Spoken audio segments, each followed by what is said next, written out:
నా పేరు గోల్డీ శ్రీనివాసులు. నేను పుట్టిన కొత్తగా రెస్టారెంట్ నుంచి కొత్తగా జాయిన్ అయినా. ఈరోజు మీ గ్రామాన్ని చెప్పడం ఏదంటే చూడడం ఏదది. మీ గ్రామంలో ఊరు బాగుంది కానీ అపరిశుభ్రంగా ఉంది ఇంకా కంప్లీట్గా. ఇక్కడ చూసిన ఇంట్లో నీళ్లు, తర్వాత ఇక్కడ గుంతలు కూడా ఇంటి ముందు చెత్త చెదారం ఉంటాయి కాబట్టి ఈ ఊరును మనం కాపాడుకోవాల్సిన బాధ్యత మీరే, గ్రామ ప్రజలే. ఇంటి ముందు కూడా ఇక్కడ ఇంట్లో బాగుంటాయి కానీ చెత్త చెదారం అంతా ఎట్లా ఇస్తారు పడేస్తారు. అది కూడా మీరు సర్పంచ్ గారు మీకు చెప్పించి చేసి దాన్ని ఇంటి పరిశుభ్రాలు శుభ్రం చేసుకోవాలి. తర్వాత మనం బ్లీచింగ్ చేయాలి, మన ట్యాంకులు ప్రోటీన్స్ తగ్గించాలి, ఇవన్నీ చేయాలి మన పనులు. తర్వాత ఇప్పుడు ఏమంటే బంగారు కుటుంబ తక్కువ ప్రమాణాలు, ఎల్పిజి లేని కుటుంబం సంప్రదాయ ఇంధనాన్ని విడుదల వాడుతున్నారు. విద్యుత్ లేని కుటుంబం ఇంట్లో విద్యుత్ కనెక్షన్ లేనిది.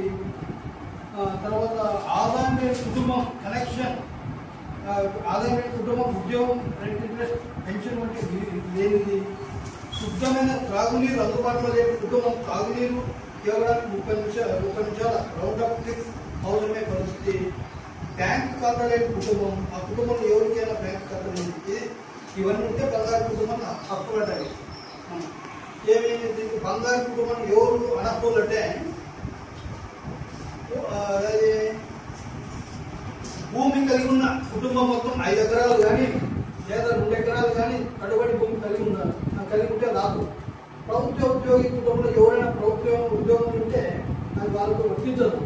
పట్టణ ప్రాపర్టీ, మున్సిపల్ ప్రాపర్టీ ఆస్తి కలిగి ఉంటే, ఇక్కడ మనకు ఆస్తులు కలిగి ఉంటే ఆదాయ పన్ను చెల్లించు అంటే ఎవరైనా ఇన్కమ్ ట్యాక్స్ మన ఆదాయ పన్ను ప్రభుత్వం చెల్లిస్తుంటాం, అది ఉంటే కదా.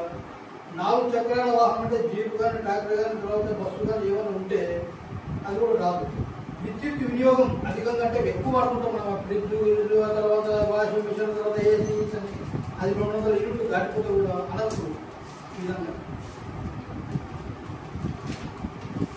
కాబట్టి మీరు గ్రామాన్ని శుభ్రంగా చేసుకొని మనకు గ్రాడ లేకపోతే సమస్యపూర్వకంగా చేసుకోవాలి.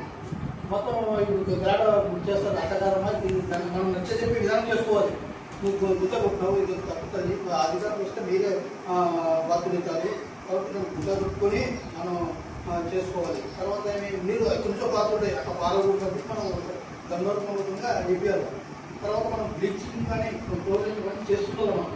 ఇవి మనం ఎవరితో కూడా మీరు సర్పంచ్ హోదాలు ఉన్నారు కాబట్టి దాన్ని చెప్పే బాధ్యత మీది. ఒక గ్రామం చూసి దాన్ని చేసి మీ యొక్క బాధ్యత ఒక గ్రామానికి ఒక పెద్ద ఉన్నట్టు ఎదుర్కొన్నట్టు. కాబట్టి మీరు గ్రామాన్ని చెక్ చేసి మొత్తం ఊళ్ళో అంతా సమస్య చెప్పించి పెద్ద మనుషులు కలిసి ఇది తప్పు, ఇది ఆయన చెప్పి మనకు వీళ్ళందరూ పెద్ద మనుషులు ఉంటారు, వీళ్ళందరూ కట్టుకొని మొత్తం చేసుకోండి. కాబట్టి మన ఊరికి గ్రామాభివృద్ధికి కోరుకోవాల్సిందిగా కూర్చున్నాను.